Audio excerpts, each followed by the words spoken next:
নমস্কার। শুরুতেই পড়ে নিচ্ছি আজকের টপ হেডলাইন্স। অরুণোদয়, দরিদ্র পরিবারের মহিলাদের মাসিক আর্থিক সহায়তা।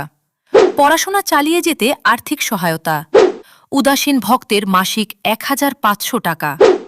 কৃষকদের বছরে ১১,০০০ টাকা সহায়তা। সরকারি কর্মচারীদের গৃহহীন সহায়তা। আসামের অর্থমন্ত্রী জয়ন্ত মল্ল বড়ুয়া ঘোষণা করেছেন, আগামী শিক্ষাবর্ষ থেকে স্কুটার বিতরণ বন্ধ করে সেই অর্থ মেয়েদের পড়াশোনা চালিয়ে যেতে আর্থিক সহায়তা দেওয়া হবে।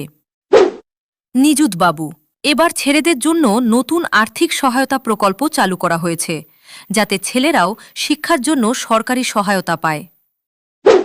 এবং উদাসীন ভক্তের মাসিক ১,৫০০ টাকা ভাতা পুনরায় চালু করা হবে। ধর্মীয় সেবায় নিয়োজিত ব্যক্তি যারা মূলত বৈষ্ণব সত্র বা ধর্মীয় প্রতিষ্ঠানে বসবাস ও সেবা করেন, সরকার তাদের আর্থিক সহায়তার জন্য প্রতি মাসে ১,৫০০ টাকা ভাতা প্রদান করে। অরুণোদয়, দরিদ্র পরিবারের মহিলাদের মাসিক আর্থিক সহায়তা আগামী আগস্ট থেকে শুরু হবে। কৃষকদের বছরে ১১,০০০ টাকা সহায়তা অব্যাহত থাকবে। মুখ্যমন্ত্রী আত্মনির্ভর অসম অভিযান, স্বনিযুক্তির জন্য আর্থিক সহায়তা আগামী আগস্ট থেকে শুরু হবে। রাজ্য সরকারের বাজেটে কর্মচারীদের জন্য ২ সপ্তাহের পিতৃত্বকালীন ছুটি ঘোষণা করা হয়েছে। অর্থাৎ সরকার যদি ২ সপ্তাহের পিতৃত্বকালীন ছুটি ঘোষণা করে, তাহলে সন্তান জন্মের পর বাবা ১৪ দিনের ছুটি পাবেন পরিবারের সঙ্গে থাকার জন্য। পাশাপাশি আপন ঘর ও আপন বাহন প্রকল্পের মেয়াদ আরও ৫ বছর বাড়ানো হয়েছে।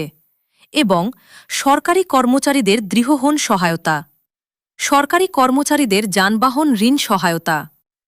অরুন্ধতী গোল্ড স্কিম, নববিবাহিত কনেদের জন্য স্বর্ণ সহায়তা নীতিমালা অনুযায়ী সহায়তা দেওয়া হবে বলে জানিয়েছেন অর্থমন্ত্রী জয়ন্ত মল্ল বরা।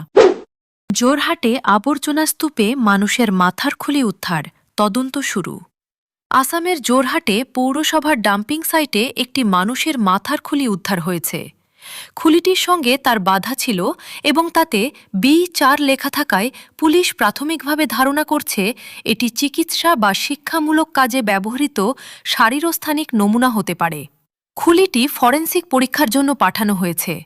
এটি কিভাবে পৌর বর্জ্যের সঙ্গে এসেছে এবং জৈব চিকিৎসা বর্জ্য নিষ্কাশন বিধি লঙ্ঘন করা হয়েছে কিনা তা খতিয়ে দেখছে পুলিশ।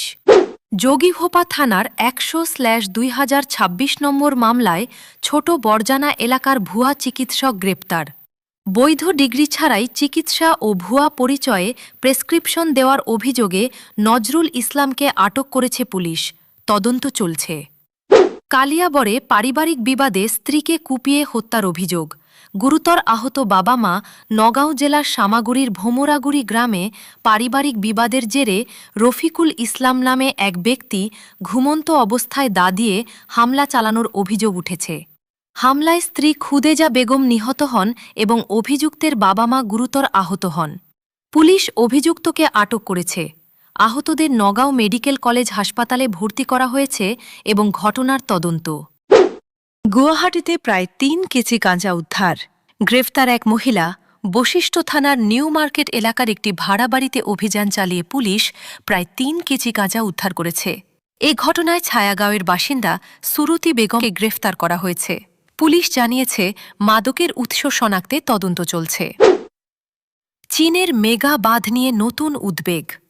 সক্রিয় ফল্ট লাইনে নির্মাণের সতর্কবার্তা। তিব্বতের ইয়ারলুং সাংপো নদীতে নির্মাণাধীন বিশ্বের বৃহত্তম জলবিদ্যুৎ প্রকল্পের নিরাপত্তা নিয়ে উদ্বেগ প্রকাশ করেছেন চীনা ভূতত্ত্ববিদরা। গবেষণায় দাবি করা হয়েছে প্রস্তাবিত বাঁধটি একটি সক্রিয় টেকটনিক ফল্ট লাইনের ওপর অবস্থিত, যা ভূমিকম্পের ঝুঁকি বাড়াতে পারে। বিশেষজ্ঞদের মতে এর সম্ভাব্য প্রভাব ভাটির দেশ ভারতসহ ব্রহ্মপুত্র অববাহিকার পরিবেশ ও জীবিকার ওপরও পড়তে পারে। ভিডিওটি ভালো লাগলে অবশ্যই লাইক, শেয়ার এবং সাবস্ক্রাইব করতে ভুলবেন না।